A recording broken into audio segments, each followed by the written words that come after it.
வசனத்திலிருந்து 15வது வசனம் வரையிலும் அப்போஸ்தலனாகிய பவுலினுடைய மிஷன் ஸ்டேட்மெண்டை குறித்த அவருடைய அர்ப்பணிப்பு, his passion or his commitment towards his own mission statements. 6வது வசனத்திலையும் 7வது வசனத்திலையும் அவருடைய மிஷன் ஸ்டேட்மெண்ட ரொம்ப அழகாகவும் மிகவும் துல்லியமாகவும் ஷார்ப்பாகவும் எழுதினவர் அடுத்த பேசேஜ்ல, அடுத்த பகுதியிலே, அதாவது 8ல இருந்து 15 வரையிலும் அந்த எழுதப்பட்ட மிஷன் ஸ்டேட்மெண்ட்டுக்கு எந்த அளவுக்கு அர்ப்பணிப்புடையவராக இருக்கிறார், எந்த அளவுக்கு இந்த மிஷன் ஸ்டேட்மெண்ட் அவரை தூண்டுகிறதாக, அவருடைய ஊழியத்திலே பேஷனேட்டாக ஈடுபடுவதற்கு அவரை உந்தி தள்ளும் ஒரு சக்தியாக அமைந்திருக்கிறது என்பதை அழகாக சொல்கிறார். இந்த மிஷன் ஸ்டேட்மெண்ட் எழுதுகிறதே நிறைய இடத்துல எம்பிடிசி ஸ்டூடெண்ட்ஸ்க்கு எதற்காக மிஷன் ஸ்டேட்மெண்ட் எழுதுறோம் அப்படிங்கிறது புரியாம இருக்குது. நமக்கு இன்னும் தெளிவாகிறது இந்த பைபிள் ஸ்டடி மூலமா. சோ இது நம்முடைய எம்பிடிசி கிளாஸஸ்க்கும் பயனுள்ளதாக இருக்கும். ஏன் முதலாவது நம்ம மிஷன் ஸ்டேட்மெண்ட் எழுத வேண்டும், கிளியரா எழுதி நம்முடைய டேபிள்ல எப்பவுமே இருந்துச்சுன்னு சொன்னா, we will have a mission driven life. அந்த மிஷனுடைய அல்டிமேட்டான நோக்கம் தேவனுடைய நாமத்துக்கு மகிமை வர பண்ணுதல் என்பது நம்மை டிரைவ் பண்ணுகிற, ஒவ்வொரு நாளும் காலையில எழுந்த உடனே நம்மை டிரைவ் பண்ணுகிற ஒரு ஃபோர்ஸாக அது அமையும். ஓகே, அதுல ஒரு காரியத்தை நம்ம பார்த்தோம். 8வது வசனத்திலே அவர் எப்படி எதற்காக மக்களை குறித்து அவர் ஸ்தோத்தரிக்கிறார், தேவனை ஸ்தோத்தரிக்கிறார் அப்படின்னு சொல்லி பார்த்தோம்ல. உங்கள் விசுவாசம் உலகமெங்கும் பிரசித்தமாகிறபடியினாலே முதலாவது நான் உங்கள் எல்லாருக்காகவும் இயேசு கிறிஸ்து மூலமாய் என் தேவனை ஸ்தோத்தரிக்கிறேன். சோ அந்த விசுவாசத்துல ரெண்டு பகுதி இருக்கிறதுன்னு சொல்லி பார்த்தோம். ஒண்ணு இன்ஹரண்டா இருதயத்துல இருக்கும் விசுவாசம் அப்படின்னு சொல்லி பார்த்தோம். இன்னொன்று அந்த இருதயத்துல இருக்கிற விசுவாசத்தினுடைய பலனாக, ஃப்ரூட்டாக வெளியே எல்லாருக்கும் தெரியும்படி தெரிகிற அந்த விசுவாசம். மனுஷர் உங்கள் நற்கிரியைகளை கண்டு, இல்ல மனுஷர் விசுவாசத்தை பார்க்க மாட்டாங்க, மனுஷர் அந்த விசுவாசத்தினால் வருகிற அந்த இருதயத்திலே இருக்கிற விசுவாசத்தினுடைய வெளிப்பாடாகிய நற்கிரியைகளை மனுஷர் பார்ப்பார்கள். மனுஷர் பார்த்து ஆண்டவருக்கு மகிமை செலுத்துவார்கள். அந்த முறையில தான் இந்த ரோமாபுரியில் உள்ள விசுவாசிகளுடைய விசுவாசம் எங்கும் புகழ்ந்து பேசப்படுகிறது. அதற்காக அப்போஸ்தலனாகிய பவுல் தேவனை ஸ்தோத்திரிக்கிறார். ஏனென்றால் அவருடைய மிஷன் ஸ்டேட்மெண்ட் அவருடைய ஊழியமாக இருக்கிறதோ இல்லையோ, அவருடைய மிஷன் ஸ்டேட்மெண்ட் அவர்கள் மூலமாக நிறைவேறுகிறது. அதனாலே தேவனை துதிக்கிறார். இவ்வளவுதான் நம்ம பார்த்தது. இன்றைக்கு அதனுடைய தொடர்ச்சியாக 9வது வசனம், 8வது வசனம்னு அந்த நோட்ஸ்ல இருக்குன்னு நினைக்கிறேன், அது 9ன்னு மாத்திருக்கேன். நான் ஜெபம் பண்ணும் போதெல்லாம் முதலாவது அவரை துதிக்கிறார், ஆண்டவரை துதிக்கிறார். துதிக்கிற காரியத்தை தான் அவ்வளவு விஸ்தாரமா பார்த்தோம். 9வது வசனத்திலே அவர்களுக்காக ஜெபிக்கிறதை சொல்கிறார். சோ அடிப்படையா என்ன பார்த்துட்டு இருக்கிறோம் அப்படிங்கறத மறந்துட வேண்டாம். நான் மிஷன் ஸ்டேட்மெண்ட் எழுதினேன். அந்த மிஷன் ஸ்டேட்மெண்டின் படி அந்த மிஷன் ஸ்டேட்மெண்ட் எனக்கு எப்படி டிரைவிங் ஃபோர்ஸாக இருக்கிறது என்பதை நான் வெளிப்படுத்துகிறேன். முதலாவது நான் எப்படி வெளிப்படுத்துகிறேன்? நான் அவர்களுக்காக ஆண்டவரை துதிக்கிறேன். என்னுடைய மிஷன் ஸ்டேட்மெண்ட் அவர்களிலே, இந்த ரோமாபுரியில் உள்ள திருச்சபையாரின் வாழ்க்கையிலே அது நிறைவேறுகிறதற்காக ஆண்டவரை துதிக்கிறேன். ஏனென்றால் என்னுடைய மிஷன் ஸ்டேட்மெண்ட் நிறைவேறுகிறது. இப்பொழுது என்னுடைய மிஷன் ஸ்டேட்மெண்டை ஆதாரமாக வைத்து நான் அவர்களுக்காக ஜெபிக்கிறேன். சிஸ்டமேட்டிக்கா தான் பவுல் எழுதி கொண்டு போகிறார். அதை ஆரம்பத்தில இருந்தே நாம பார்க்க முடியும். சோ நான் ஜெபம் பண்ணும் போதெல்லாம் இடைவிடாமல் உங்களை நினைத்து கொண்டிருக்கிறதை குறித்து தமது குமாரனுடைய சுவிசேஷத்தினாலே என் ஆவியோடு நான் சேவிக்கிற தேவன் எனக்கு சாட்சியா இருக்கிறார். சோ முதல் கேள்வி, ரோம சபையாருக்காய் பவுல் ஏன் ஜெபிக்கிறார்? ஏன் ஜெபிக்கிறார்?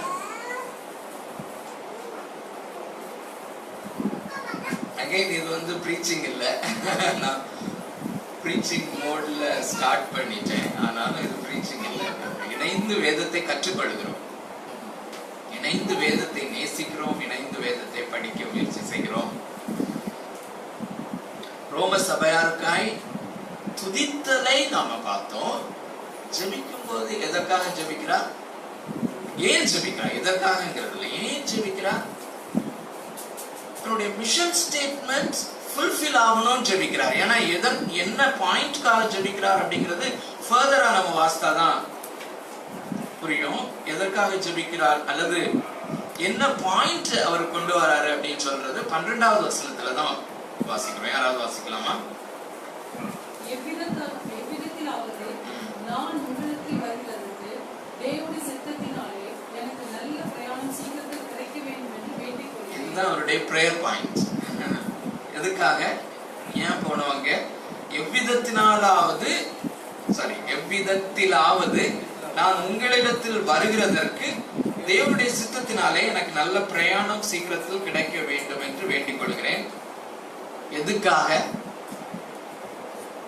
இப்போ அவர் எதுக்காக ஜெபிக்கிறார்னா, ஒரு நல்ல சேஃப் ஜர்னி வேணும், எப்படியாவது நான் உங்களிடத்துல வந்து சேர வேண்டும் என்று. For what purpose? Exactly, very good, you are following. Mission statement அங்கே பூரணப்படுத்த வேண்டும். எப்படியாயிலும் ரோமாபுரியில் உள்ள திருச்சபையாரிலும் விசுவாசத்திற்கு கீழ்ப்படிதல், விசுவாசத்தினால் வருகிற கீழ்ப்படிதல் அவர்களுக்குள்ளே உருவாக வேண்டும். அது நிமித்தமாய் தேவனுடைய நாமம் மகிமைப்பட வேண்டும் என்று.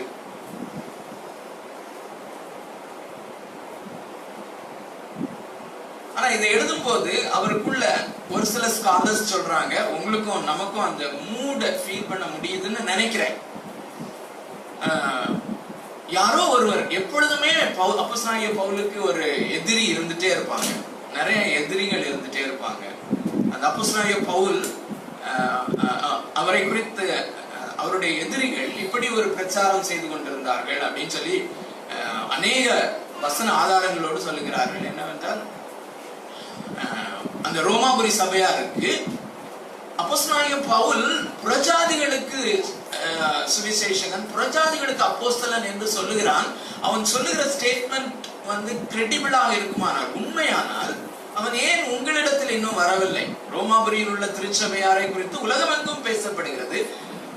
புறஜாதிகள் மத்தியிலே இருக்கிற திருச்சபைகளிலே மிக உன்னதமான ஸ்தானத்தை இந்த ரோமாபுரி திருச்சபை எடுத்திருக்கிறது. அப்படியானால் உங்களிடத்திலே அவன் ஏன் இன்னும் வரவில்லை? 2 மிஷனரி ஜேர்னி அவர் கம்ப்ளீட் பண்ணிட்டாரு, ஆனாலும் உங்களிடத்திலே வரவில்லை, அவர் சொல்வதற்கு ஆதாரம் இல்லை என்று சொல்லுகிற எதிரிகள் அவருக்கு இருந்திருக்கிறார்கள். ஆகையினாலே தான் எப்படியாயிலும் அவர் ரோமாபுரி திருச்சபைக்கு போக வேண்டும் என்கிற ஆவல் இருந்தது.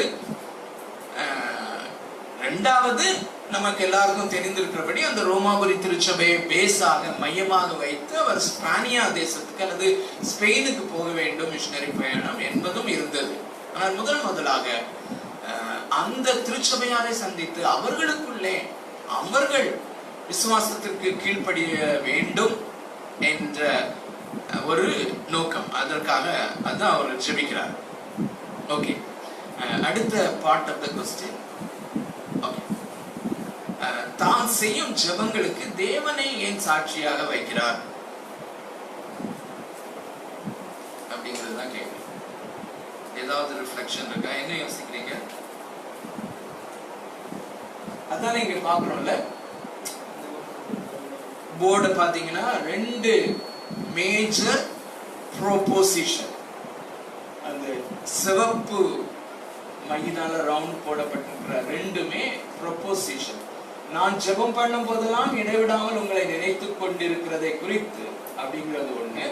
2வது, தமது குமாரனுடைய சுவிசேஷத்தினாலே என் ஆவியோடு நான் சேவிக்கிற தேவன் எனக்கு சாட்சியா இருக்கிறார். நான் உங்களுக்காக ஜெபம் பண்றேன் அப்படின்னு சொல்லுகிற அந்த ஒரு ஸ்டேட்மெண்டே காம்ப்ளிகேட்டடா எழுதியிருக்காரு அப்படின்னு யோசிக்கிறோமா? பெரிய ஸ்டேட்மெண்ட் தானே. நான் ஜெபம் பண்ணும் போதெல்லாம் இடைவிடாமல் உங்களை நினைத்துக் கொண்டிருக்கிறதை குறித்து தமது குமாரனுடைய சுவிசேஷத்தினாலே என் ஆவியோடு நான் சேவிக்கிற தேவன் எனக்கு சாட்சியா இருக்கிறார். அல்டிமேட்டா நான் ஜெபிக்கிறேன், எப்படி ஜெபிக்கிறேன் அதையும் பார்த்துலாம். ஏன்னா இந்த ப்ரொபோசிஷன்ல நம்ம ரொம்ப டைம் ஸ்பெண்ட் பண்ண போறது இல்ல. இதை வந்து டச் பண்ணி போறோம். சோ எப்படி அவர் ஜெபிக்கிறார்? இடைவிடாமல் உங்களை ஜெபங்களிலே நினைத்துக் கொண்டிருக்கிறேன் அப்படின்னா எப்படி?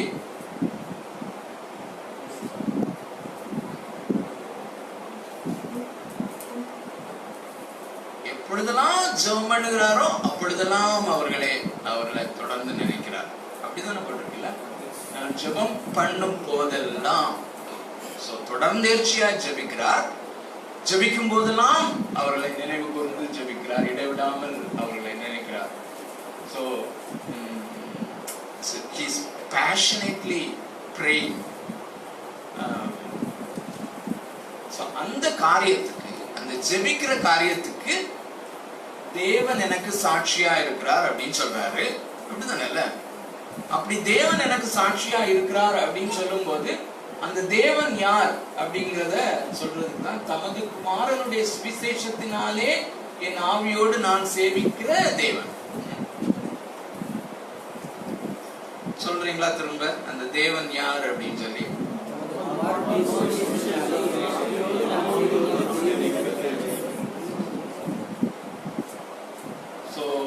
இதுல எத்தனை ஃப்ரேஸ் வருது?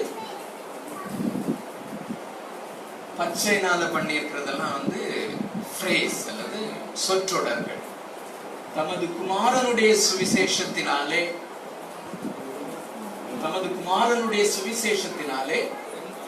என் ஆவியோடு நான் சேவிக்கிற தேவன் எனக்கு சாட்சியா அப்படின்னு சொல்லி 3 ஃப்ரேஸ். அந்த 3 ஃப்ரேஸையும் தான் நம்ம இன்னைக்கு பார்க்க போறோம். சோ முதலாவதாக பவுலின் மனதிலே தேவனுக்கான மதிப்பீடு என்ன, அல்லது அதுக்கு முன்னாடி ஏன் தேவனை அவர் சாட்சியாக இழுக்கணும்? இல்ல சும்மா எனி ரிஃப்ளெக்ஷன்ஸ்?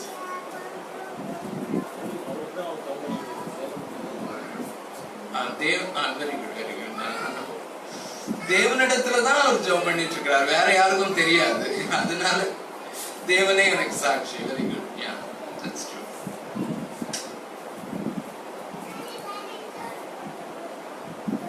Yeah, அது ஒரு நல்ல ஆன்சர். வேற சோ நான் ஜெபிக்கிறது தேவனிடத்திலே ஜெபிக்கிறேன். இது வந்து அந்த எனக்கு எதிரிகளாக இருந்து பிரச்சாரம் பண்ணுகிறார்களே, எதிர் பிரச்சாரம் பண்ணுகிறார்களே, அவங்களுக்கு தெரியாது. தேவனிடத்திலே நான் ஜெபிக்கிறேன், தேவன் அதை அறிவார் அப்படின்னு சொல்லி அவரை சாட்சியாய் கூப்பிடுகிறார். இரண்டாவது, the highest, a supremely valuable person in the universe is God. So God in Christ, the supremely valuable person in the universe அப்படிங்கிறது நம்முடைய குறிப்பு.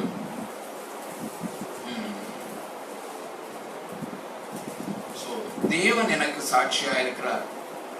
இங்க தமிழ் வேதாகமத்துல தமது குமாரனுடைய சுவிசேஷத்தினாலே என் ஆவியோடு நான் சேவிக்கிற தேவன். சோ தேவன் தமது குமாரனாகிய கிறிஸ்து என்கிற அந்த 2 பர்சன்ஸையும் நம்ம எப்போதுமே சேர்த்து தான் பவுல் சொல்றாரு, சேர்த்து நம்ம பார்க்கணும். God in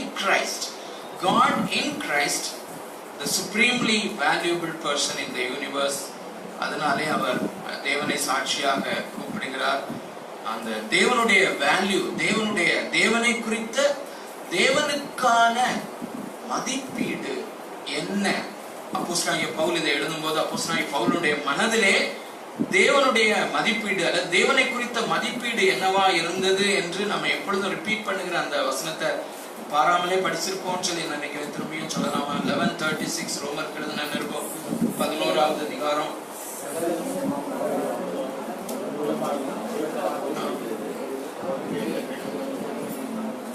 சகலமும் அவராலும், இன்னொரு முறை கூட என்னோட சேர்ந்து சொல்லலாமா? சகலமும் அவராலும் அவர் மூலமாயும் அவருக்காகவும் இருக்கிறது, அவருக்கே என்றென்றைக்கும் மகிமை உண்டாவதாக.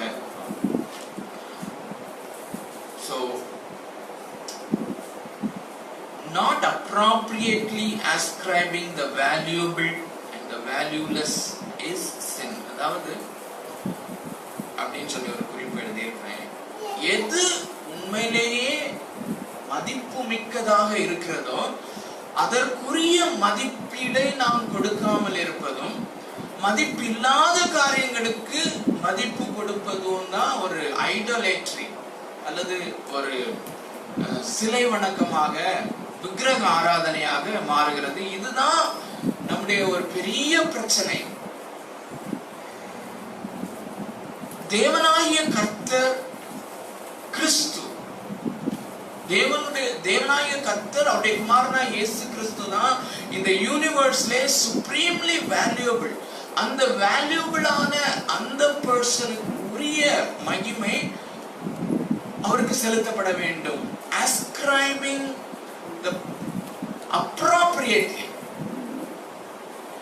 அதற்கு உரிய மகிமை என்கிற காரியத்தை ஆணித்தரமாக நம்முடைய இருதயத்திலே நம்ம பதித்துக் கொள்ள வேண்டியது அவசியம்.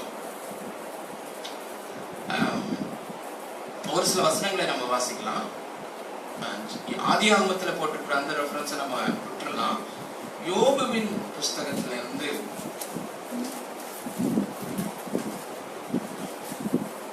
யோபு 40வது அதிகாரம் 8 முதல் 14 வாசிக்கலாம். நீ என் நியாயத்தை அவமாக்குவாயோ? நீ உன்னை நீதிமானாக்கிக் கொள்ளும்படிக்கு என் மேல் குற்றம் சுமத்துவாயோ? சோ இரண்டாவது முறையாக அந்த சுழல் காற்றிலே ஆண்டவர் யோபுவுக்கு தரிசனமாகி சொல்லுகிற காரியத்தை தான் நம்ம இந்த இடத்துல பார்க்கிறோம். முதலாவது அந்த 80 கேள்விகள் கேட்டு அதற்கப்புறம் அவனுடைய யோபுவுடைய ரெஸ்பான்ஸ், அதுக்கப்புறம் இரண்டாவது முறையாக ஆண்டவர் சொல்லுகிற காரியத்தை தான் நம்ம இங்க வாசிக்கிறோம். தொடர்ந்து வாசிக்கலாம். தேவனுடைய புயத்தை போல் உனக்கு புயம் உண்டோ? தேவனுடைய புயத்தை போல் உனக்கு புயம் உண்டோ? அவரை போல் இடி முழக்கமாய் சத்தமிடக்கூடுமோ? அவரை போல இடி முழக்கமாய் நீ சத்தமிடக்கூடுமோ? இப்போதும் நீ முக்கியத்தாலும் மகத்துவத்தாலும் உன்னை அலங்கரித்து மகிமையையும் கனத்தையும் தரித்து கொண்டு. முக்கியத்தாலும் அப்படின்னா என்ன? மேஜஸ்டின்னு சொல்லி அந்த வார்த்தை இங்கிலீஷ்ல உபயோகப்படுத்தப்பட்டிருக்கிறது. நீ மேஜஸ்டினாலும் அல்லது முக்கியத்துவத்தினாலும் மகத்துவத்தினாலும் உன்னை அலங்கரித்து மகிமையையும் கனத்தையும் தரித்து கொண்டு. நீ உன் கோபத்தின் உக்கரத்தை வீசி அகந்தை உள்ளவனை எல்லாம் தேடி பார்த்து தாழ்த்தி விட்டு பெருமையுள்ளவனை எல்லாம் கவனித்து அவனை பணிய பண்ணி துன்மார்கரை அவர்களில் இருக்கிற ஸ்தலத்திலே மிதித்து விடு. நீ அவர்களை ஏகமாய் புழுதியிலே புதைத்து அவர்கள் முகங்களை அந்தரங்கத்திலே கட்டி போடு. அப்போது உன் வலதுகை உனக்கு ரட்சிப்பு உண்டு பண்ணும் என்று சொல்லி நான் உன்னை புகழ்வேன். புரியுதா? அதாவது நான் இப்படி எல்லாம் செய்கிறேன், இங்க சொல்லுகிற எந்த காரியங்களை எல்லாம் நான் செய்கிறேன், நீ செய்ய முடியுமா? நீ செய்தீனா நான் உனக்கு சரண்டர். அப்பா, I am God. Allow me to be God. நான் கடவுள், நான் தேவன். தேவனாகவே என்னை இருக்க அல்லது தேவனாகவே நீ என்ன ஆஸ்கிரைப் பண்ண. அந்த ஆஸ்கிரைப் அப்படிங்கிற வார்த்தை அதிகமாக சங்கீத புஸ்தகங்களிலே உபயோகப்படுத்தப்பட்டிருக்கிறது. அதுக்கு சரியான தமிழ் வார்த்தை எனக்கு இன்னும் கிடைக்கல. கிடைத்தால் நலமா இருக்கும். யாராவது தெரிஞ்சா சொல்லுங்க. ஆஸ்கிரைப், அங்கீகரிப்பு. ஓகே, அங்கீகரிப்பா நல்ல வார்த்தை தான். அல்லது உரித்தாக்குதல், அங்கீகரிப்பு, அது நல்லாதான் இருக்கு. சோ நான் தேவன் என்றால் தேவனுக்குரிய அங்கீகாரம் எனக்கு கிடைக்க வேண்டும். சோ நான் யார்? நீ அப்படி இருக்க முடியாது. இப்பொழுதும் நீ திரும்பி அதே காரியத்தை நான் வாசிக்கிறேன், அதே வசனங்களை. தேவனுடைய புயத்தை போல் உனக்கு புயம் உண்டோ? So I have a special kind of power. என்னுடைய புயம் வித்தியாசமானது. This is இது தேவனுடைய பிரியம். காட்ஸ் என்ன போட்டிருக்கு இங்கிலீஷ்ல? யாரும் ஃபாலோ பண்ணலையோ இங்கிலீஷ்ல? ஸோ ஷோல்டர் இல்லைன்னு நினைக்கிறேன், வேற ஏதோ. அவரை போல் இடிமுழக்கமாய் சத்தமிட கூடுமோ? சோ தேவன் இடிமுழக்கம் போல சத்தம் போடுகிறார். அவர் சத்தம் போடுகிற மாதிரி யாரும் சத்தம் போட முடியாது. உலகம் முழுவதும் கேட்கிற மாதிரி இடிமுழக்கமாய் அவர் சத்தமிட கூடும். It's God's special. இப்பொழுதும் நீ முக்கியத்துவத்தாலும் மகத்துவத்தாலும் உன்னை நீ அலங்கரித்து மகிமையையும் கனத்தையும் தரித்துக் கொண்டு நீ உன் கோபத்தின் உக்கிர அப்படின்னா நான் செய்கிறேன். நான் அப்படின்னு சொல்லி போட்டு வாசிக்கலாமா? நான் என் கோபத்தின் உக்கிரத்தை வீசி அகந்தை உள்ளவனை எல்லாம் தேடி பார்த்து தாழ்த்துகிறேன். நீ அப்படி செய்கிறியா? பெருமை உள்ளவனை எல்லாம் கவனித்து அவனை பணிய பண்ணி துன்மார்க்கரை அவர்கள் இருக்கிற ஸ்தலத்திலே மிதித்து அப்படி நான் மிதிக்கிறேன் அப்படின்னு சொல்ற. அப்படிதான் இல்ல? நீ அவர்களை ஏகமாய் புழுதியிலே புதைத்து அப்படின்னா நான் அவர்களை ஏகமாய் புழுதியிலே புதைத்து அப்படி பண்ணாரா? டக்குன்னு சொல்லுங்க. ஏகமாய் புழுதியிலே அவர்களை புதைத்துன்னா பண்ணனாரா? Sodom Gomorrah. இன்னொன்னு கிளாசிக்கல் எக்ஸாம்பிள் கோராவினுடைய கூட்டம். It was a huge mass. அப்படியே புழுதியிலே புதைத்து போட்டார். அதெல்லாம் தான் அவர் சொல்கிறார். அவர்கள் முகங்களை அந்தரங்கத்திலே கட்டி போடு, நான் கட்டி போடுகிறேன். நீ இப்படி எல்லாம் செய்ய முடியும்னா அப்பொழுது நான் ஏன் சீட்டை விட்டு இறங்கிறேன். That never happens. This is God. So if God is God, அவருக்கு உரிய கனம். இன்னைக்கு காலையில ஆண்டுடைய கிருபையினால நான் ஒரு சபையிலே பேசும்போது எனக்கு முக்கிய பாயிண்ட் இதுதான். இயேசு கிறிஸ்துவனுடைய பாடு மரணங்களை தியானிக்கிற நாம அதற்கு ஏற்ற உணர்ச்சியை வெளிப்படுத்துகிறோமா? 3 நாளும் அதுதான் பேசணும்னு சொல்லி யோசிச்சிருக்கிறேன்.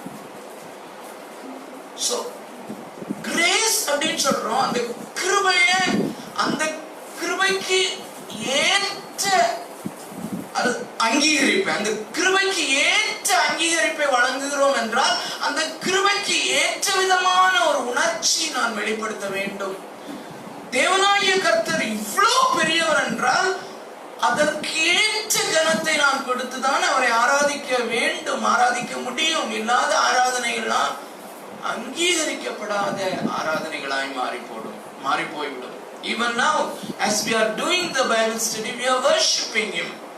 So முழு கவனத்தையும் செலுத்தி நானும் நீங்களும் சேர்ந்து இதற்குரிய கனத்தை நாம் செலுத்தாட்டா அது தேவனுக்கு அங்கீகரிப்பான ஒரு பேர் ஆராய்ச்சியாக ஒரு பைபிள் ஸ்டடியா இருக்காது.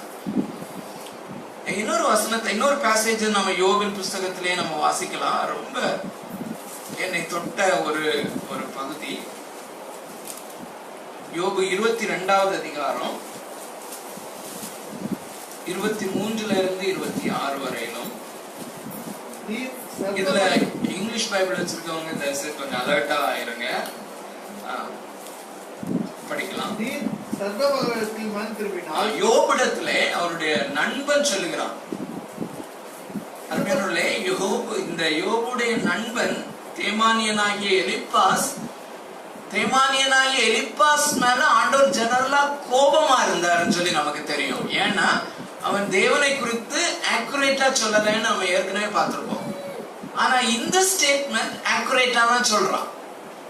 நீங்க பார்க்கும்போது தெரியும் அது ஏன். ஆனா ஆண்டவர் டிஸ்அப்ரூவ் பண்றாரு அப்படின்னு சொல்லி நம்ம பிறகு பார்க்கலாம். ஆனா அது நமக்கு இப்போ தேவையில்லை. ஆனா இந்த ஸ்டேட்மெண்ட் தேவனை குறித்து தேமானியனாகிய எலிப்பாஸ் இந்த பேசேஜ்ல சொல்லுகிற காரியம் acceptable, true, accurate. வாசிக்கலாம். நீர் சர்வ பலவர்த்தி வல்லவரிடத்தில் மனம் திரும்பினால் யோபுவே நீர் சர்வ வல்லவரிடத்தில் மனம் திரும்பினால் திரும்ப கட்டப்படுவீர். அக்கிரமத்தை உமது கூடாரத்துக்கு தூரமாக்குவீர். அப்பொழுது சூளை போல் பொன்னையும் ஆற்று கற்களை போல் ஒப்பீரின் தங்கத்தையும் சேர்த்து வைப்பீர். இது கொஞ்சம் டிரான்ஸ்லேஷன்ல மிஸ்டேக் இருக்குது. இங்கிலீஷ் வாசிக்கலாமா? If you return to the Almighty, 23வது வசனம் வாசிக்கறாங்க இப்போ. If you return to the Almighty, you will be built up. You will be built up. If you remove injustice far from your tents, if you lay gold in the dust. அது அடுத்த வசனம்ல. If you lay gold in the dust. And gold of Ophir among the stones of the torrent bed. And the gold of Ophir among the stones of the torrent bed. Brook. அல்லது போட்டிர்னா. Then the Almighty will be your gold. Then the Almighty will be your gold. And your precious silver. And your precious silver. அது அந்த 25வது வசனம் தமிழ்லயும் சரியா இருக்கு. வாசிங்க. அப்பொழுது சர்வ வல்லவர் தாமே உமக்கு பசும் பொன்னும், சர்வ வல்லவராகிய தேவன் தாமே உமக்கு பசும் பொன்னும் உமக்கு சொக்க வெள்ளியுமாயிருப்பார். சொக்க வெள்ளினா உமது பியூர். அது யூசபிள் யூசேஜ்ல இருக்கிற வார்த்தை தானோ? ஓகே. எனக்கு உமக்கு சொக்க வெள்ளியுமா இருப்பார். ஆனா 24வது வசனத்துல என்ன ப்ராப்ளம் இருக்குன்னு சொல்லி கண்டுபிடிச்சீங்களா? ஆட்டல கோல்ட் கட்டு போடுற அந்த கோல்ட் 23 நல்ல கவனிங்க. நீங்க சேர்த்து சரி 24 மாதிரி போடுறீங்க. But you are supposed to invest அப்படிங்கற மாதிரி. Supposed to invest இல்ல. Supposed to throw away. NNT-ல if you give up your lust for money, very good, and throw your precious gold into the river. நீங்க precious gold ரிவர்ல தூக்கி போட்டீங்கன்னா சர்வ வல்லவர் தாமே உங்களுக்கு precious gold-ஆவும் சொக்க வெள்ளியுமா இருப்பார் போட்டிருக்கு. ஆனா தமிழ்ல என்ன போட்டிருக்குன்னா அப்பொழுது தூளை போல் பொன்னையும் ஆற்று கற்களையும் ஒப்பீரின் தங்கத்தையும் சேர்த்து வைப்பீர். எக்ஸாக்ட்லி ஆப்போசிட்டா. இது ஒண்ணும் பெருசுபடுத்த வேண்டாம். அது நான் டிரான்ஸ்லேட் பண்ணி வச்சிருக்கிறேன். அப்பொழுது தங்கத்தை தூளிலே போட்டு விடுவீர், ஒப்பீரின் தங்கத்தை ஆற்று கற்களோடு போட்டு விடுவீர். அப்படி நீ போடும்போது, அதாவது தங்கத்தை நீங்க தூளிலே நீ போட்டு விடும்போது, ஒப்பீரின் தங்கத்தை ஆற்று கற்களோட போட்டு விடும்போது, அப்போது சர்வ வல்லவர் தாமே உமக்கு பசும் பொன்னும் உமக்கு சொக்க வெள்ளியுமா இருப்பார். So in short இப்படி சொல்லலாமா? lust for money அல்லது இந்த உலகத்தினுடைய ஐஸ்வர்யத்தின் மேல் உங்களுக்கு இருக்கிற ஈர்ப்பு சக்தியை நீங்கள் விட்டு விடுவீர்களானால், இந்த உலகத்திலே இருக்கிற உங்களுடைய சொத்துக்களை அல்லது உங்களுக்கு விலையேற பெற்றவைகளாய் இருக்கிற காரியங்களை நீங்கள் தூளும் குப்பையுமாக எரிந்து விடுவீர்களே ஆனால், தேவன் உங்களுக்கு கோல்டாக, தேவன் என்கிற God the person will be a gold to you and silver to you. சரிதானா? அப்படிதானா போட்டிருக்கு? அப்படிதான் சொல்றேன். That is a right statement. ஆனா இங்க பிரச்சனை என்னன்னா, தேமானியனாகிய எலிப்பாஸ் யாருக்கு எப்ப சொல்லணுமோ அப்ப சொல்லலைங்கிறது தான் இங்க பிரச்சனை. When a believer is in pain, ஒரு விசுவாசி மிகுந்த துக்கத்திலே இருக்கும்போது இதை சொல்லியிருக்க வேண்டிய அவசியம் இல்லை என்பதுதான் ஆண்டோடைய காரியம். So God is the valuable, supremely valuable person in the universe. அவருக்கு கொடுக்க வேண்டிய கனத்தை, அவருக்கு உரிய கனத்தை, அவருக்குரிய மகிமையை நாம் செலுத்த வேண்டும். அவருக்குரிய கனத்தை, அவருக்குரிய மகிமையை நாம் செலுத்த வேண்டும். ஆனால் இந்த உலகத்தினுடைய ஐஸ்வர்யத்தை நாம் மிகவும் மிகவும் தர குறைவாக மதிப்பிடுகிறவர்களாக இருக்க வேண்டும். அதை நாம் மாற்றி செய்யும் போது ஐடல் வர்ஷிப்பர்ஸா மாறுகிறோம். அதைத்தான் ஆதாமும் ஏவாளும் அந்த பாவத்தை தான் செய்தார்கள் என்பதை நாம் அடிக்கடி தியானித்திருக்கிறோம். இந்த பெர்ஸ்பெக்டிவ்ல பார்த்தீங்கன்னா அவர்கள் தேவனை மாற்றினார்கள். சோ அவர்கள் அந்த பழத்தை பறிச்சு சாப்பிடுகிறது வரைக்கும் they have been valuing God as the supremely valuable person. அந்த பழத்தை சாப்பிடுறது வரையிலும் தேவனாகிய கர்த்தர் தான் அவர்களுக்கு மிகவும் மதிப்பீடு உள்ளவராக அல்லது விலை மதிப்பு உடையவராக விலையேற பெற்றவராக இருந்தார். ஆனால் என்றைக்கு அந்த பழத்தின் மேலே ஈர்க்கப்பட்டார்களோ தேவனாகிய கர்த்தரை காட்டிலும் என்னது விலையேற பெற்றதுன்னு யோசித்தாங்க?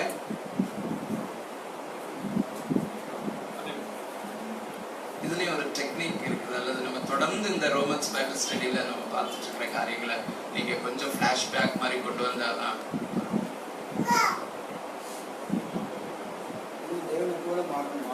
தாங்களே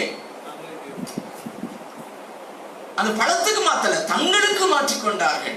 சோ என்ன சொல்றாங்கன்னா, in short they are saying yes, நேற்று வரையிலும் நீர் விலை மதிப்பற்ற பொக்கிஷமாக எங்களுக்கு இருந்தீர், நேற்று வரையிலும் நீர் விலை மதிக்கப்படாத ஒப்பீரின் தங்கத்தை காட்டிலும் மேலானவராக இருந்தீர், இன்று நாங்கள் விலையேற பெற்றவர்கள், we become precious. அதான் philosophy actually. நீங்க இதை நல்லா சிந்திச்சு பாருங்க வீட்டுல போய். அதுக்கப்புறம் even today this is the problem of the church also. God is not much valuable. சொல்ல மாட்டாங்க, சொல்ல மாட்டோம் நாமுமே, ஆனா ascribe பண்ணுவோம். அப்படி I am much more important, I am valuable, I am valuable. So God is supremely valuable. So he is ஆகையினாலே அவர் தேவனை சாட்சியாக வைக்கிறார். ரெண்டாவது, so தேவன் ரெண்டாவது அவர் சொல்லுகிற காரியம் தான் இன்னைக்கு நமக்கு ஹைலைட் பாயிண்ட். ஆக்சுவலா பவுலின் மனதிலே சுவிசேஷத்திற்கான மதிப்பீடு என்ன? So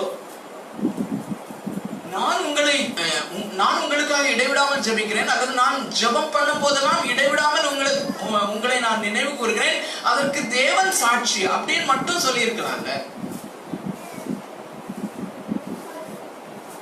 அதுக்கு எவ்வளவு அடைமொழிகள் உபயோகப்படுத்துறாரு. ஒண்ணு தமது குமாரனுடைய சுவிசேஷத்தினாலே என் ஆவியோடு நான் சேவிக்கிற தேவன். காம்ப்ளிகேட்டிங். அது நம்ம பிரேக் பண்ணும்போது it will be very clear. So முதலாவது God is supremely valuable, and இரண்டாவது அவருடைய குமாரனாகிய இயேசு கிறிஸ்துவினுடைய சுவிசேஷத்தினாலே நான் சேவிக்கிறேன் அந்த தேவன். சோ சுவிசேஷத்தை ரொம்ப ஹைலைட் பண்ணி கொண்டு வராரா இல்லையா? So gospel is always very very precious to Paul. So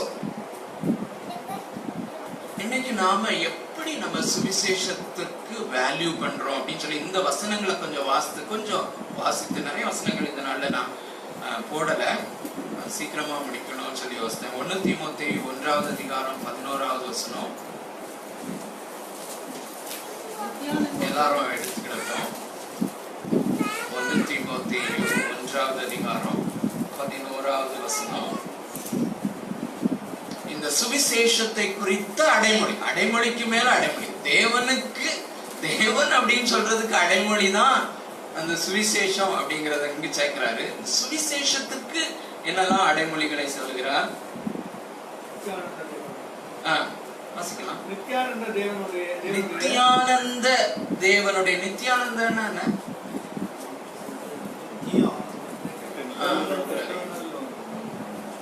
Eternally blessed. Actually இங்கிலீஷ்ல என்ன போட்டிருக்கு? In accordance with the gospel of the glory of the blessed God. Blessed God. நித்திய ஆனந்தன எப்போதுமே கரெக்ட், எப்போதுமே ஆனந்தமாயிருக்கிற தேவன். Happy God, blessed. பிளஸட் அப்படிங்கிற அந்த கிரேக்க வார்த்தைக்கு ஹாப்பி அப்படிங்கிறது நமக்கு தெரிஞ்சிருக்கும்னு நினைக்கிறேன். பிளஸட் பாக்கியவான்கள் அப்படின்னு சொல்லி தமிழ்ல மொழிபெயர்த்திருக்காங்க இல்ல, அந்த மத்தேயு 5வது அதிகாரம் ஆவியில் எளிமையுள்ளவர்கள் பாக்கியவான்கள் அப்படின்னு சொன்னா blessed are those who are poor in spirit அப்படின்னா அது மாடர்ன் இங்கிலீஷ் டிரான்ஸ்லேஷன்ல எல்லாம் ரொம்ப தெளிவா ஹாப்பி ஆர் அப்படின்னு ஸோ மொழிபெயர்த்திருக்காங்க. ஸோ நித்திய ஆனந்தம், எப்பொழுதும் மகிழ்ச்சியா இருக்கிற தேவனுடைய, ஸோ இங்க தேவனுக்கு அடைமொழி அது தேவனுடைய மகிமையான சுவிசேஷம், நித்தியானந்த தேவனுடைய மகிமையான சுவிசேஷத்தின்படி. It's a glorious gospel. It's a valuable gospel. 2 கொரிந்தியர் 4வது அதிகாரம்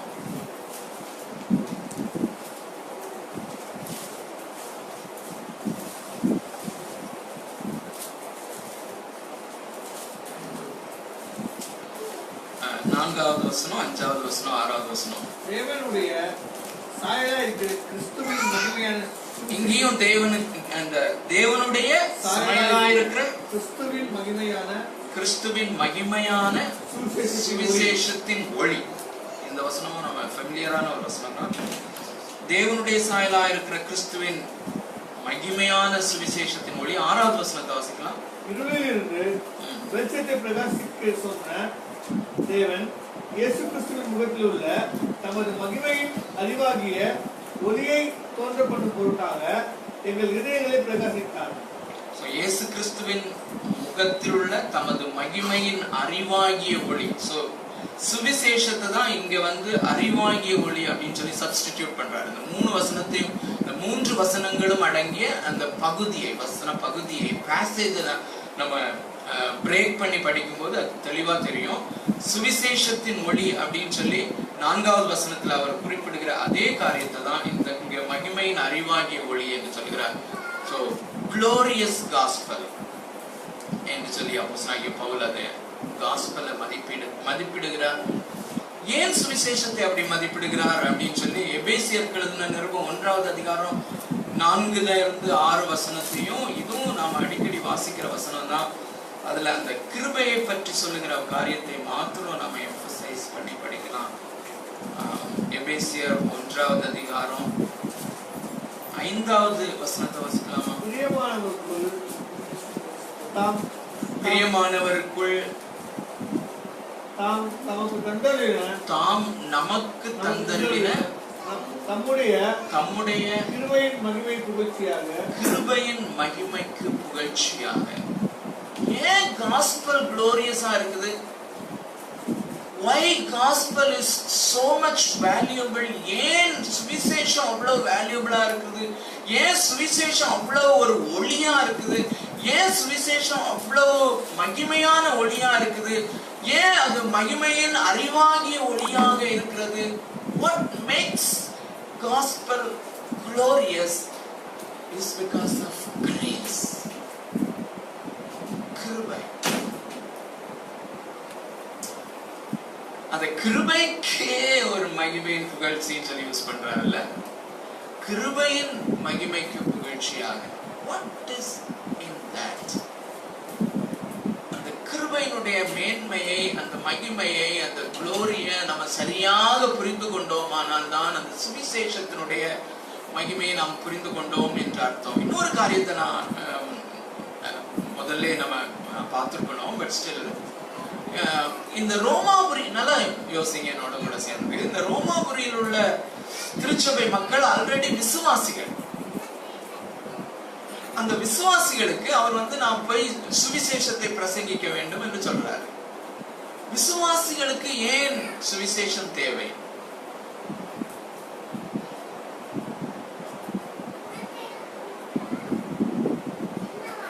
சுவிசேஷத்தை குறித்து நாம் என்ன புரிந்து வைத்துக் கொண்டிருக்கிறோம்? Very good.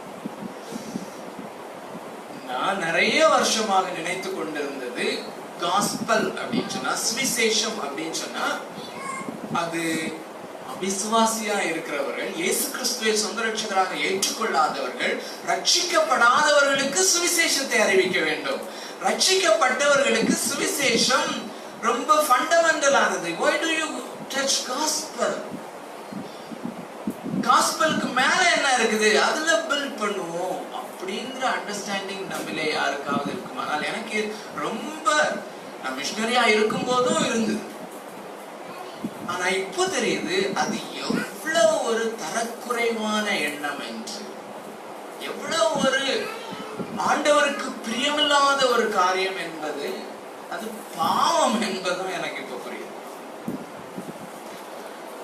சொன்ன மாதிரி சுவிசேஷம் என்பது நாம் ரட்சிக்கப்படுவதற்கு மாத்திரமல்ல, ரட்சிக்கப்படும் போது நாம் அந்த சுவிசேஷத்தினுடைய விசுவாசத்திற்கு கீழ்ப்படிய தொடங்குகிறோம். ஆனால் தொடர்ந்து கீழ்ப்படிதல் உள்ள வாழ்க்கைக்கு, தேவனுடைய கட்டளைகளுக்கு தொடர்ந்து ஒவ்வொரு நாளும் கீழ்ப்படிவதற்கு, அதாவது நம்முடைய அன்றாட பரிசுத்தமாகுதல் என்கிற ப்ராசஸ்க்கு ஒவ்வொரு நாளுமே சுவிசேஷம் இன்றியமையாதது, இன்றியமையாதது, இன்றியமையாதது.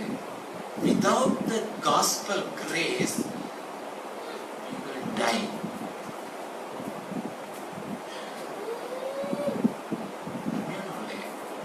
இன்னைக்கு ஆக்சுவலா நான் ஒரு பெரிய பைபிள் ஸ்டடியா பண்ணணும்னு யோசிக்கல. My heart was really filled with a special kind of burden for the church. அதை நான் பகிர்ந்து கொள்ளணும். பரவாயில்ல, நம்ம விதி மீறினாலும் பரவாயில்ல அப்படின்னு யோசித்தேன். பட் ஆனால் பைபிள் ஸ்டடி மாதிரி தான் போயிட்டு இருக்குது. பரவாயில்ல, தெரியல எப்படி முடியும்னு தெரியல. திருச்சபைகளை பார்க்கும்போது இந்த சுவிசேஷத்திற்கு உரிய மகிமை செலுத்தப்படவில்லை, உரிய வேல்யூ கொடுக்கப்படவில்லை என்பதுதான் காண்கிற ஒரு பெரிய வேதனைக்குரிய ஒரு காரியம். So let it change from this nucleus body. இங்க நம்ம கொஞ்சம் பேரா நம்ம கூடி இந்த ரோமருக்கு எழுதின நிருபத்தை இப்பதான் ஆரம்பிச்சோம். So it is not too late, அருமையானவர்களே. It is not too late. Let us study hard. இன்னைக்கு அந்த அலுமினி குரூப்ல ஒருத்தர் போட்டிருந்த அந்த இதை பார்க்கும்போது இன்னும் I was நான் இங்க வர்றதுக்கு முன்னாடி உண்மையிலேயே நான் இதை சொல்லக்கூடாது, பட் உண்மையிலேயே நான் தேம்பி ஆண்டு சமூகத்தில் அழுது, ஆண்டவரே சபை எப்படி போயிட்டு இருக்கு, நமக்கு வேதத்தை உட்கார்ந்து படிக்கிறதுக்கு நேரம் எல்லாம் போது, ஆண்டவரே நான் சாகிறதுக்கு முன்னாடி எனக்கு இனிமே ஆயுசு குறைவு ஆண்டவரே, எப்படி ஆயிலும் ரோமருக்கு எழுதின நிருபத்தை ரொம்ப தரவா இன்னொரு முறை நாங்க குழுவோடு சேர்ந்து படிச்சு முடிக்கணுமே ஆண்டவரே, இப்படி போக ஒரு வேகத்துல முடியாத ஆண்டவரேன்னு சொல்லி இருக்கும்போது இந்த காரியத்தை பார்க்கும்போது எப்படி டைம் கிடைக்குதுன்னு எனக்கு தெரியல.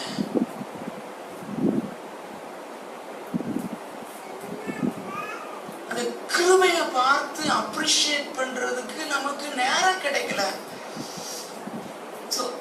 ஒரு என்டர்டெய்னிங்க்கு நேரம் கிடைக்குதா எப்படி எனக்கு புரியவே இல்லை. சோ இந்த நேரத்துல நான் ஒரு காரியத்தை ரொம்ப தெளிவா, நிறைய ஒரு சிலர் ஒருவேளை இந்த பைபிள் ஸ்டடி இன்னையோட விட்டுட்டாலும் பரவாயில்ல மாட்டீங்க, ஏன்னா சில டேர்ம்ஸ் நான் ரொம்ப கிளியரா சொல்லலாம்னு சொல்லி யோசிக்கிறேன். ஒரு ஹிஸ்டரி காரியத்தை நான் ரிஃப்ளெக்ட் பண்றேன். அருமையானவர்களே, முதல் 300 ஆண்டுகள், ஃபர்ஸ்ட் 300 years இயேசு கிறிஸ்து பரமேறின பிறகு முதல் 300 ஆண்டுகள் தான் விசுவாசிகள் அவர்களுடைய இருதயத்துல இந்த கிருபைக்காக அல்லது அந்த சுவிசேஷத்தை குறித்து அல்லது இயேசு கிறிஸ்துவின் மேலுள்ள அன்பு அவர்களுக்கு அனல் விட்டு எரிந்தபடினால அவங்க இந்த உலகத்தினுடைய எந்த மேன்மையையும் உலகத்தினுடைய எந்த காரியத்தையும் பொருட்படுத்தாம, வேலை எங்களுக்கு கிடைக்காட்டாலும் பரவாயில்ல, நாங்கள் அடிமைகளாக இருந்தாலும் பரவாயில்ல, நாங்க போகிற இடமெல்லாம் சுவிசேஷத்தை பரப்புவோம் என்ற ஒரு காரியத்துல அவங்க ஈடுபட்டதுனாலதான் அந்த 300 ஆண்டுகள்ல வளர்ந்ததுதான் திருச்சபை இன்னைக்கு இருக்கிறதா. இவ்வளோ 300 ஆண்டுகள்ல வேகமாய் திருச்சபை பரவிட்டு, அப்போ அவங்களுக்கு இயேசு கிறிஸ்து தேவனுடைய அந்த முன்குறித்தல், ப்ரீடெஸ்டினேஷன், அவர் நம்மை தெரிந்து கொள்ளுதல், அவருடைய கிருபை, இந்த காரியங்கள்லாம் யாரும் போதிக்க வேண்டிய அவசியம் இல்லை. தெள்ள தெளிவாக உலக தோற்றத்துக்கு முன்பதாக இவன் என்னை தெரிந்து கொண்டார். இந்த காரியங்கள்லாம் யாரும் கால்வினிசம்னோ அர்மீனியனிசம்னோ டீச் பண்ணாமலே அவங்களுக்கு தெள்ள தெளிவாக இருந்து அவர்களை உந்தும் ஒரு சக்தியாக அனலாக இருந்தது. ஆனால் அந்த ஆண்டுகள் முடிவடைந்து 300க்கு பிறகு AD 300க்கு பிறகு செயின்ட் அகஸ்டின் அந்த பவுலுடைய எண்ணத்தினுடைய அந்த வழியிலே வந்தவர் மிக தெளிவாக இந்த ப்ரீடெஸ்டினேஷன், இந்த சாய்ஸ், இந்த காரியங்களை எல்லாவற்றையும் தெளிவாக சிந்தனை செய்து ஒரு நல்ல சிந்தனையாளனாக வால்யூம்ஸ் அண்ட் வால்யூம்ஸா எழுதிட்டு போயிட்டாரு. திருச்சபை அதை சரியாக பிடித்திருக்குமானால் தொடர்ந்து அந்த எழுப்புதல் போயிட்டே இருந்திருக்கும். ஆனா கிட்டத்தட்ட அதே சமயத்திலே பலேஜியன் என்கிற ஒருவன் தான் இன்றைக்கு அர்மீனியனிசம் என்று சொல்லப்படுகிற காரியத்துக்கு வித்திட்டவர். அந்த பலேஜியன் அவன் சொன்ன காரியங்கள் கிருபைக்கு ஆப்போசிட்டான காரியங்கள், சுவிசேஷத்திற்கு ஆப்போசிட்டான காரியங்கள். அல்லது நீ ஆண்டவரால அக்செப்ட் பண்ணப்பட வேண்டுமானால் உன்னுடைய சைடுல இருந்து ஒரு சில மெரிட் அதையும் நீ கொண்டு வர வேண்டும் என்கிற காரியத்தின் அடிப்படையில தான் ரோமன் கத்தோலிசிசம் வந்துச்சு. எழுப்புதல் தீ அணைஞ்சு போச்சு பிரியமானவர்களே. ஆனால் ஆகஸ்டினுடைய காரியத்தை அப்பவுமே பிடிச்சிருந்தா எழுப்புதல் தொடர்ந்து எரிஞ்சிருக்கும். அதுக்கப்புறம் கிட்டத்தட்ட 1200 ஆண்டுகள் டார்க்னஸ். 1200. அதுக்கு பிறகு ஆண்டவர் கிருபையா மார்ட்டின் லூத்தரை எழுப்பினாரு. மார்ட்டின் லூத்தர் அகஸ்டின்ல இருந்து லீக் பண்றாரு. அகஸ்டின் வால்யூம்ஸ் அண்ட் வால்யூம்ஸ் எழுதி வைத்திருக்கிறது. that makes sense அப்படின்னு சொல்லி ஆழமாக படித்தார். அது நிமித்தம் தான் புராட்டஸ்டன்டிசம் வந்தது. அல்லது எழுப்புதல் 300 வருஷம், முதல் 300 வருஷத்துக்கு பிறகு திரும்பியும் துளிர்விட ஆரம்பிச்சது. அதே சமயத்துல தான் அந்த எழுப்புதல் தீயை அணைக்கிறதுக்கு அர்மீனியனிசம் வந்தது. இதுல நமக்கு இன்னும் கொஞ்சம் கிளாரிட்டி தேவைப்படலாம். ஆனால் ஜெனரல் அவுட்லைன் இதுதான் பிரியமானவர்களே. அப்போ அதே மாதிரி பெலேஜியன் எப்படி அந்த தாட்ஸ் எப்படி இருந்ததோ அதே மாதிரி தான் கிருபை இருக்கலாம். ஆனா நம்முடைய மெரிட், நாம செய்கிற காரியங்களும் இருக்குது. நாம தான் விசுவாசிக்கணும், நாம தான் தெரிந்து கொள்ளணும். எழும்புற அந்த தீ அணைந்து போச்சு. அதுக்கு பிறகு பென்டிகாஸ்டலிசம் அப்படின்னு சொல்லி சின்ன சின்ன ரிவைவல்ஸ் வந்தாலுமே அந்த தாட்ஸ் தான் டெவலப் ஆயிருக்கே ஒழிய மாற்றிட்டு விட்டுட்டோம். சோலா ஃபீடே என்று சொல்றோம், விசுவாசத்தினால் மாத்திரமே சொல்லி ஸ்லோகன் மட்டும்தான் சொல்லுது திருச்சபை. ஆனா அது என்ன அப்படின்னு சொல்லி அண்டர்ஸ்டாண்ட் பண்றதுக்கு நேரத்தை கொடுக்கவில்லை, மனதை கொடுக்கவில்லை. சோலா கிரேஷியா கிருபை மாத்திரம் தான் சொல்லி ஒரு ஸ்லோகத்தை தான் படிச்சிருக்காங்களே ஒழிய அது என்ன? It's much painful, but பயப்படாதே சிறுமந்தேன்னு சொல்லி ஆண்டவர் நம்மளை பார்த்து சொல்றாரு. பெருமைப்படுறதுக்கு இல்லை பிரியமானவர்களே. இங்க வந்து அர்மீனியனிசம், கால்வினிசம் சொல்லி ஒரு ஆர்கியூமெண்ட்காகவும் இல்லை, நம்ம ஆர்கியூமெண்ட்ல வின் பண்ணணும் இல்லை. God is painfully in search of a generation, a handful of people. ரியலா சோலா கிரேஷியானா என்ன, கிருபை மாத்திரம்னா என்ன, விசுவாசம் மாத்திரம்னா என்ன? சாமி எனக்கு சொல்லித்தாங்க, not for argument. ஆண்டவரே எனக்கு சொல்லித்தாங்க. We want to give all glory to you. அந்த கிருபை மாத்திரம்தான், நீ கொடுக்கிற விசுவாசம் மாத்திரம்தான் அப்படின்னு சொல்லும்போது God's glory shines. அவருடைய மகிமையை நேசிக்கிற ஒரு நேசத்தை ஆண்டவர் இன்னைக்கு சாயங்கால வேளையில நமக்குள்ள ஊற்ற மாட்டாரா?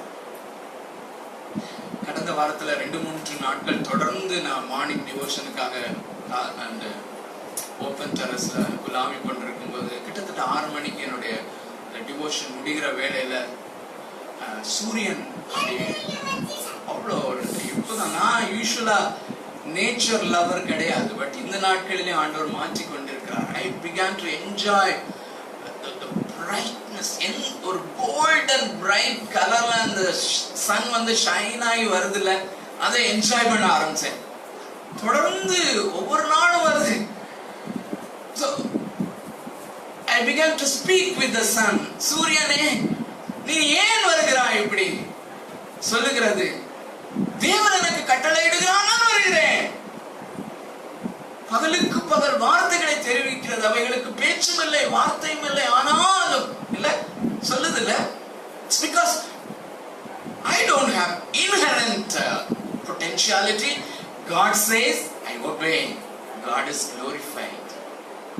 So நான் சொல்ல வருகிற காரியம், சூரிய நமஸ்காரம், சூரியனை படைத்தவரின் நமஸ்காரம் அப்ப நடந்துச்சு. ஆக்சுவலா சூரியனே சூரியனே I worship the designer behind you அப்படின்னு சொல்லி சொல்லுவேன். ஆனா the point அதுல இந்த சூரியன் எவ்வளவு பிரைட்டா அது ஷைன் ஆகுது பாத்தீங்களா. அது 12 மணி வேளையில ஷைன் ஆகுறது, 6 மணி வேளையில ஷைன் ஆகுறத பத்தி நான் இப்ப சொல்றேன். 12 மணிக்கு எப்படி ஷைன் ஆகுதுன்னு நம்ம பார்க்க முடியுமா? பட் அதை காட்டிலும் எவ்வளோ மடங்கு ஹீட்டோட ஷைன் ஆகுறது ஏராளமான stars. So billions and billions of stars உடைய ஷைனிங், அந்த பிரைட்னஸ் காட்டிலும் அதிக பிரைட்னஸா ஷைன் ஆகுறது என்ன பிரியமானவர்களே சொல்லுங்க.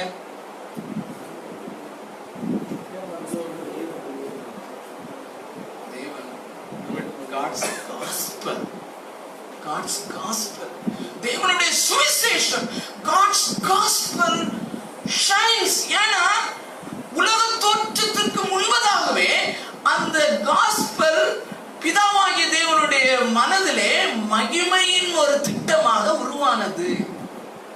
Gospel is not the afterthought. நிறைய பேர் ஆதாம் ஏவாள பாவம் செஞ்ச பிறகு God came up with the idea of gospel நினைச்சாலே நம்மளால அவரை worship பண்ண முடியாது. Actually truth பிரியமானவர்களே, நிறைய அந்த biblical basisல தான் நான் சொல்றேன். தேவன் தம்முடைய மகிமையை டிஸ்ப்ளே பண்ணபடியாதான் இந்த பில்லியன்ஸ் ஆஃப் ஸ்டார்ஸ் நட்சத்திரம் எல்லாத்தையும் ஆண்டவர் வச்சாரு. அதற்கு மேலே ஷைன் பண்ணபடியாதான் காஸ்பலை பிளான் பண்ணாரு. சோ கிரேஸ் வந்து கிருபையின் மகிமைக்கு புகழ்ச்சியாக போட்டிருக்கிறது சும்மா இல்ல, த்ரோவே வேர்ட் இல்ல. May the Lord open our eyes. நம்முடைய இருதயத்தின் கண்களை ஆண்டவர் இந்த கிருபையின் மகிமைக்கு புகழ்ச்சி அப்படிங்கிறதுக்கு திறப்பாராக. So that this forum of handful of people may emerge as a mighty transformer, the reformer team. அப்படிப்பட்ட ஒரு ஜெபத்தை நம்ம ஏறெடுக்க ஆண்டவர் கிருபை செய்வாராக. கடைசி குறிப்போட நம்ம முடிக்கலாம். So gospel is ஒரு சில quotations அங்க கொடுத்திருக்கேன். Martin Luther said that the purpose of ministry was not only to make the gospel clear but to beat into your people's heads continually. நம்முடைய ஊழியத்தினுடைய நோக்கம் என்னவா இருக்கணுமா? எம்பிடிசி ஊழியத்தினுடைய நோக்கமும் கூட தான். எம்பிடிசி ஊழியத்தினுடைய நோக்கம் என்னவா இருக்க வேண்டும்? சுவிசேஷத்தை கிளியரா அவங்களுக்கு புரிய வைக்கிறது மாத்திரம் இல்ல, அதை ஆணி அடிச்சு ஏத்துற மாதிரி அவங்களுடைய தலையில ஏத்தி கொண்டிருக்கணுமா. சைமல்டேனியஸா நம்ம தலையிலையும் அதை ஏத்திட்டே இருக்கணுமா. அடுத்தது இந்த கூடாரத்தில் நான் இருக்கும் மூலம் உங்களை நினைக்கூட்டி எழுப்பி விடுவதை நியாயம் என்று எண்ணுகிறேன். So as long as I live, I will be reminding you. Exactly. Yeah, reminding about the gospel truth is necessary. அதுதான் ரிவைவல் அப்படின்னு சொல்லி டிம் கல்லர் சொல்றாரு. And that is true. அதை தான் நாம் கடந்த ஒரு வாரமாக அதிகமாக தியானித்துக் கொண்டிருக்கிறேன். Traditionally, the process of gospel realizing, especially when done corporately, is called revival. Revival அப்படிங்கிறதுக்கு ஒரு டெஃபினிஷன், நல்ல டெஃபினிஷன். எப்பெல்லாம் சரித்திரத்திலே இவ்விதமாக கூடுகைகளிலே அந்த ட்ரூ காஸ்பலை பீப்புள் கார்பரேட்டா ரியலைஸ் பண்ணாங்களோ அப்பெல்லாம் எழுப்புதல் வந்திருக்கு. அருமையானவர்களே, மணி நேரம் ஜெபிக்கிறதுனால இல்ல. ஏன்னா நமக்கு என்னுடைய அப்சர்வேஷன்ல உங்களுடைய அப்சர்வேஷன்ல இருக்கும், நமக்கு இந்த கிறிஸ்தவ சமுதாயம், இந்த நாளினுடைய கிறிஸ்தவ சமுதாயம் ஜெபிக்கிற ஜெபத்திலேயே சீரியஸான பிரச்சனை இருக்கிறது. சீரியஸான பிரச்சனை இருக்கிறது. அந்த ஜெபத்தினாலே நானே கடவுளாக மாறிக்கொண்டிருக்கிறேன் என்கிறத நான் விரிவாக கேட்க விரும்பல. அப்பனா அப்படிப்பட்ட ஜெபத்தை 72 மணி நேரம் ஜெபம் பண்ணி என்ன பிரயோஜனம்? ஒரு ரிவைவல் வராது. மாறாக ஆண்டோடைய இருதயம் இன்னும் வேதனைப்படும், அல்லது இன்னும் எழுப்புதலுக்கு தடையாக தான் நம்ம இருக்கும். எழுப்புதல் எப்போ வரும்னா, எப்பெல்லாம் ட்ரூ காஸ்பல், அந்த ட்ரூ கிரேஸ் அண்ட் ஃபெய்த்ல வருகிற உண்மையான கிருபையிலையும் விசுவாசத்திலையும் வருகிற அந்த ரட்சிப்பை எப்பெல்லாம் பீப்புள் எம்பசைஸ் பண்ணாங்களோ அப்பதான் எழுப்புதல் வந்திருக்கிறது. அடுத்த statement, times of revival are seasons in which many nominal and spiritual nominal and சின்ன மிஸ்டேக் நடந்திருக்கும்னு நினைக்கிறேன். மேபி நாமினல் கிறிஸ்டியன்ஸ் மாத்திரம் படிப்போம். Nominal Christians operating out of semi-Pharisaism of religion wake up to the wonder and ramification of the gospel. எப்பொழுதெல்லாம் தூங்கிக் கொண்டிருக்கிற விசுவாசிகள், தூங்கிக் கொண்டிருக்கிற திருச்சபை அந்த சுவிசேஷத்தினுடைய அப்படின்னு சொல்லும்போது கிருபை, விசுவாசம் ஆகிய காரியங்களை, அதனுடைய இம்ப்ளிகேஷன்ஸை டீப்பரா மெடிடேட் பண்ணாங்களோ அல்லது அதன் மேல கவனம் செலுத்தினாங்களோ, அதுக்கு ஆப்போசிட்டா உள்ளது என்னது? செமி பாரிசேயிசம், பரிசேயத்துவம். இந்த நாட்களில் திருச்சபை ஒரு பரிசேய இயக்கமாகத்தான் இருக்கிறது. கடைசி குறிப்பு, what would be the best way of serving of these ultimate truths? So தமது குமாரனுடைய சுவிசேஷத்தினாலே சுவிசேஷத்தினுடைய காரியத்தை பார்க்கிறோம். அடுத்த அடைமொழி என்ன? என் ஆவியோடு நான் சேவிக்கிற. So very significant faculty of human personality. நான் சேவிக்கிறேன் அப்படின்னு சொல்லிடலாம்ல, சுவிசேஷத்தினாலே அப்படிங்கிற ஒரு அடைமொழி. இன்னொன்று என் ஆவியோடு சேவிக்கிறேன். சோ சுவிசேஷம் அவ்வளவு குளோரியஸா இருக்குமானா அதற்கு ஆப்டான ஒரு சர்வீஸ் எப்படி இருக்க முடியும்னா இருதயத்திலிருந்து ஊழியம் செய்கிறது. அதற்கு குறைவானது என்னுடைய மனதிலிருந்து நான் செய்கிற ஊழியமும், என்னுடைய சரீர பிரகாரமாக மாத்திரம் நான் என்னுடைய இருதயத்தினுடைய என்னுடைய ஆவியினுடைய இன்வால்வ்மெண்ட் இல்லாம நான் மனதளவிலே செய்கிற ஊழியமும் அல்லது என்னுடைய சரீரத்தின்படி மாத்திரம் செய்தேன்னா அதுவும் இதற்கு ஏற்புடையதாக ஏற்றதாக இருக்காது. அப்படிங்கிறதுக்கு 2 பேசேஜ் கொடுத்திருக்கிறேன். பிலிப்பியர்கள் நிருபம் நம்ம அடிக்கடி வாசிக்கிற பேசேஜ் தான். அதை இன்னொரு முறை நாம் வாசித்து கடைசி பகுதிக்கு நாம போவோம். பிலிப்பியர் 3வது அதிகாரம் 7 11 வரையிலும்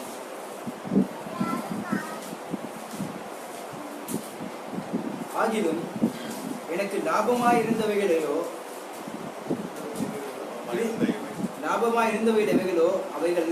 அவைகளை கிறிஸ்துவுக்காக நஷ்டம் என்று எண்ணினேன். கிறிஸ்துவுக்காக நஷ்டம் என்று எண்ணினேன். அது மாத்திரமல்ல, என் கர்த்தராகிய கிறிஸ்து இயேசுவை அறிகிற அறிவின் மேன்மைக்காக, கிறிஸ்து இயேசுவை அறிகிற அறிவின் மேன்மைக்காக எல்லாவற்றையும் நஷ்டம் என்று எண்ணிக்கொண்டிருக்கிறேன். கர்த்தராகிய இயேசுவை அறிகிற அறிவு மேன்மையானதாக இருக்கிறது. என்னுடைய இருதயத்திலே அறிகிற அறிவு அதற்கு ஆப்போசிட்டா இருக்கிற எல்லாவற்றையும் நஷ்டம் என்று நான் எண்ணுகிறேன். 10வது வசனம் வாசிக்கலாம். இப்படி நான் அவரையும் அவருடைய உயிர்த்தெழுதலின் வல்லமையும் அவருடைய பாடுகளின் ஐக்கியத்தையும் அறிகிறதற்கும் அவருடைய மரணத்துக்கொப்பான மரணத்திற்குள்ளாகி எப்படியாயினும் நான் மருத்துவரிலிருந்து உயிர்த்தெழுதற்படுவதற்கு தகுதியாகும்படிக்கும் அவருக்காக எல்லாவற்றையும் நஷ்டம் என்று விட்டேன் முக்கியமாக எண்ணுகிறேன். எப்படி அப்போஸ்தலனாகிய பவுல் தன்னுடைய ஆவியிலே அல்லது இருதயபூர்வமாக இந்த தேவனுக்கு ஊழியம் செய்கிறார் அப்படின்னு சொல்லி பார்க்கிறோம். யோவான் சுவிசேஷம் 12வது அதிகாரம் 1-8 வரைக்கும் உள்ள பேசேஜ்ல யாரை பற்றி இருக்குதுன்னு சொல்லி நமக்கு நல்லாவே தெரியும். அந்த காரியத்தை பார்த்துட்டு மாத்திரம் நம்ம பிடிக்கலாம். எல்லா வசனமும் நம்ம வாசிக்க வேண்டாம். So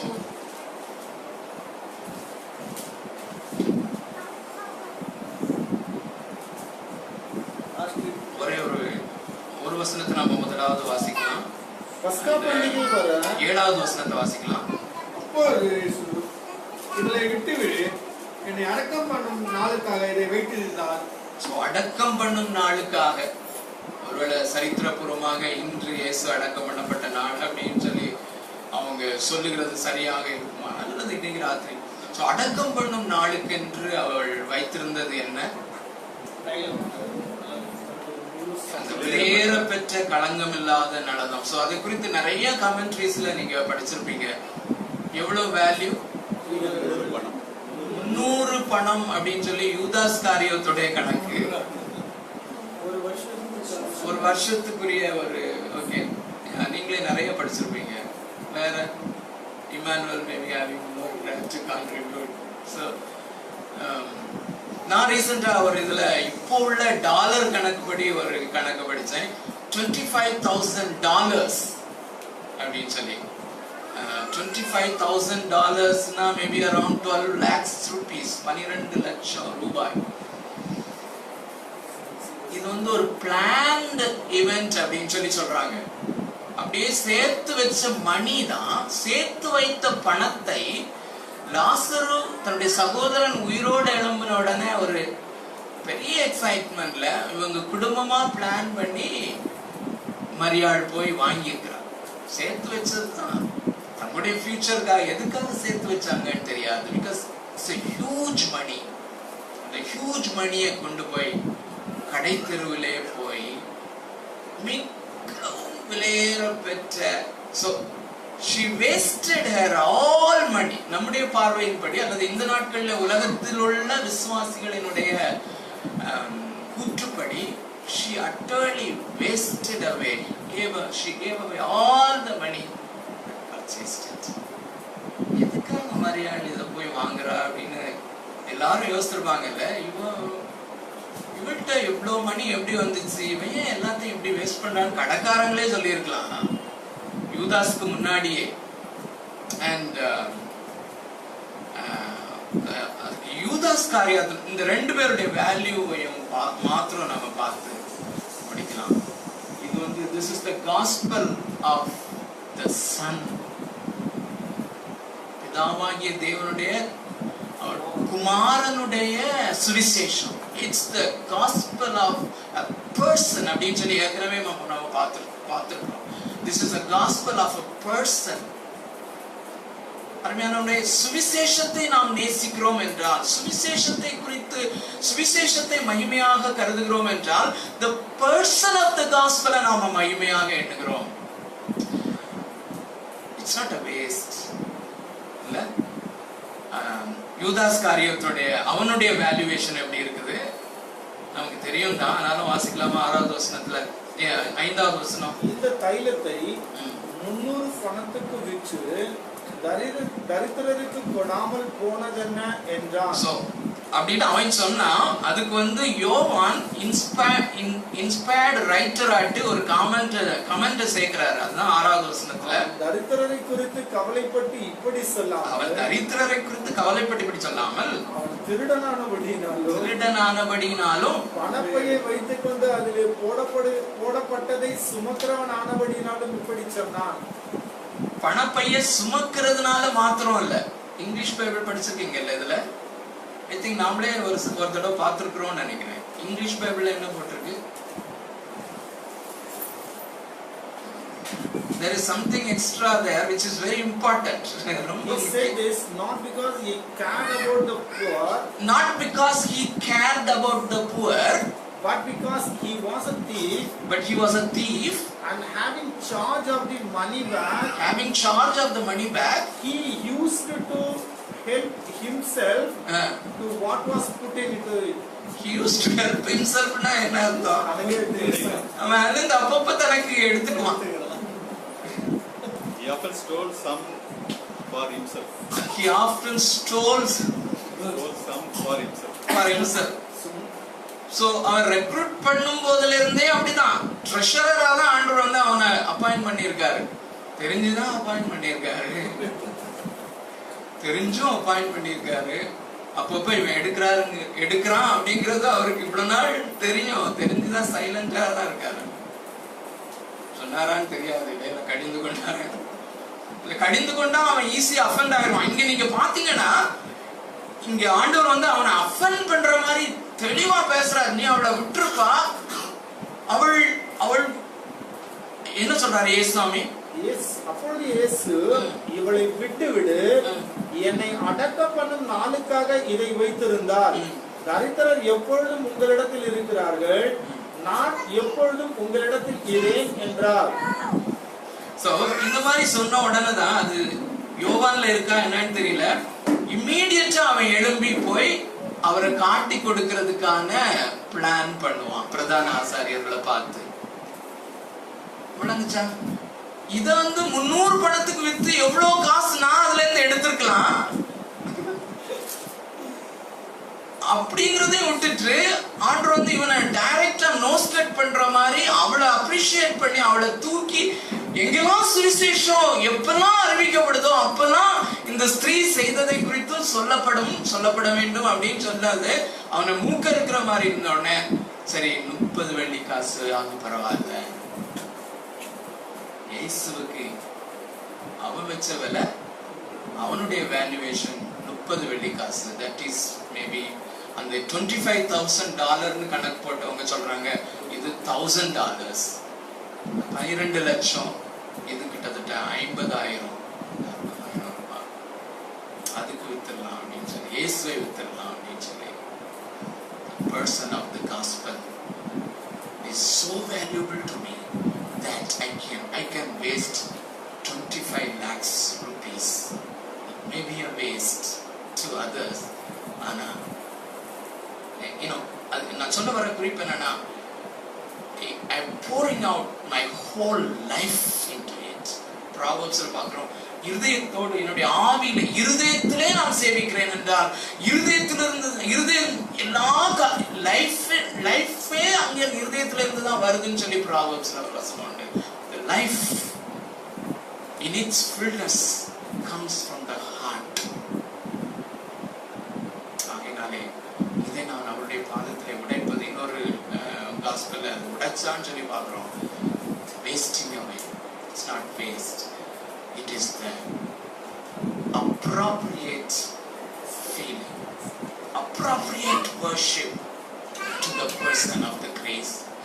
இந்த கிருபையின் மகிமைக்கு புகழ்ச்சியாக, இந்த கிருபையின் மகிமையை வெளிப்படுத்துகிற சுவிசேஷத்தின் நாயகனாகிய இயேசுவுக்கு செலுத்தக்கூடிய appropriate worship தான் இது.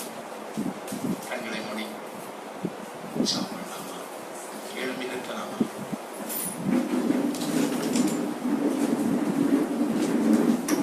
God is valuable. God is supremely valuable. God in His Son Jesus Christ is supremely valuable. The gospel of grace is supremely valuable. கிருபையின் இந்த சுவிசேஷம் விலையேறப்பெற்றது. இந்த ரெண்டுக்குமான சேவை என்னுடைய இருதயத்தின் ஆழத்திலிருந்து முழுமையான வாழ்க்கையை செலுத்தி செய்வதுதான் உரிய சேவை, உரிய worship, உரிய ஆராதனை. அந்த ஆராதனை, அப்படிப்பட்ட ஆராதனையை செலுத்த எங்களுக்கு உதவி செய்யும், எனக்கு உதவி செய்யும். அதை ரியலைஸ் பண்ண, இந்த காஸ்பலை சரியா ரியலைஸ் பண்ணும்போதுதான் எழுப்புதல். ஆண்டவரே, அந்த எழுப்புதல் வருவதற்கு இந்த காரணத்தை நான் சரியாய் புரிந்து கொள்ளவும் அதை செய்யவும் எனக்கு உதவி செய்யும் சொல்லி ஜெபிக்கலாமா? ஏவப்படுகிறவர்கள் 1 அல்லது 2 பேர் ஜெபிக்கலாமா? இருதயத்தை திறந்து நம்ம ஃப்ரீயா மற்றவங்களும் அதோட இணைந்து கொள்ள வேண்டுமானால் உங்களுடைய ஃப்ரீ வேர்ட்ஸ்ல ஃப்ரீயா நீங்க இணைந்து கொள்ளலாம். யாராவது ஒரு ஜெபத்தை நடத்தலாம், உங்களோடு கூட நம்ம இணைந்து ஜெபிக்கலாம்.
நினைவு கூர்ந்து செபிக்கிறார் என்பதை தேவரே எங்களோடு கூட அருமையா பேசுங்க தேவரே.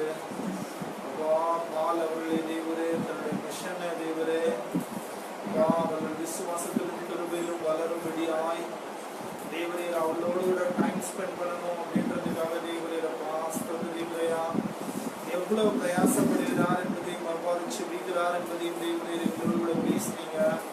அதற்காக நன்றி தேவரே.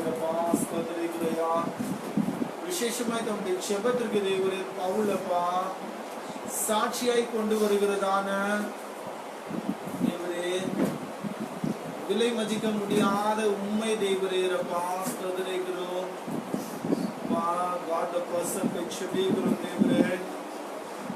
பவுல் எவ்விதமாய் கிறிஸ்து இயேசுவுக்குள் இருக்கிறதான நம்முடைய தேவனை தேவரே எவ்வளவு விலை மதிப்பா எண்ணுகிறார் என்கிறதை குறித்து தேவரே எங்களோடு கூட பேசினீங்க. அநேக நேரங்களில தேவரே உங்களுடைய விலை மதிப்பை நாங்கள் புரிந்து கொள்ளாமல் தேவரே ரப்பா அசட்டை பண்ணி தேவரே ரப்பா அநேக நேரங்களில எங்களை நாங்க உயர்த்துகிறோம் தேவரே ரப்பா ஸ்தோத்திரிக்கிறோம் தேவரே. அது பாவம் தேவரே. உண்மை அங்கீகரிக்க வேண்டிய அந்த காரியத்திலே தேவரே நீங்க அதை தான் விரும்புறீங்க தேவரே. உண்மை எப்படி அங்கீகரிக்க வேண்டுமோ அதை நீர் அப்படியே விரும்புகிறீர் தேவரே. அநேக நேரங்களிலே தேவரே நாங்கள் உண்மை அங்கீகரிக்கிறதை தேவரே அசட்டையாய் உமக்கு கொடுக்க வேண்டிய கணத்தை தேவரே நாங்கள் கொடுக்காமல் நீர் எங்களுடைய சிருஷ்டிகர் என்பதையும் தேவரே நீர் ஏசாயால சொல்றீங்க தேவரே. ஏற்ற சாலையில இருக்கிற துளி போல நாங்க இருக்கிறோம் தேவரே உங்களுக்கு முன்பாய் தேவரே. அப்பா we are dust in the balance Lord தேவரே. தராசுல இருக்கிற தூசு போல தேவரே இருக்கிறோம்ப்பா. ஆனா அப்படி இருக்கிற நாங்கள் தேவரே எங்களை உண்டாக்கி எங்களை உருவாக்கி உங்களுடைய ஜீவ சுவாசத்தை எங்களுக்குள்ளாய் கொடுத்திருக்கிறதான எங்களுடைய கிரியேட்டரான உங்களை தேவரே அநேக நேரங்களிலப்பா நாங்க சப்சிடைஸ் பண்ணிடுறோம், அசட்டை பண்ணுகிறோம் அப்பா. அநியாயத்தினாலே அதை அடக்கி வைக்கிறோம் தேவரே.